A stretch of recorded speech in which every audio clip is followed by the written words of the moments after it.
அரை போருதலை திடித்து ஊழோங்கியணங்கள் இருவினை மாமரம் வேர் பறித்தெழுந்து உருவ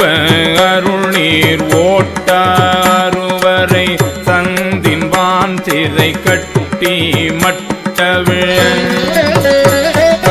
பெரிமலர் குலவாய் கோலி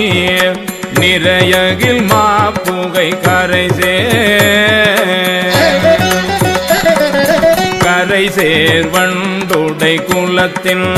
மீக்கொல மேன்மேல் மகிழ்தலின் நோக்கே அருச்சுனை வயலுள் அன்பு வித்து இட்டு தொண்ட உழவரா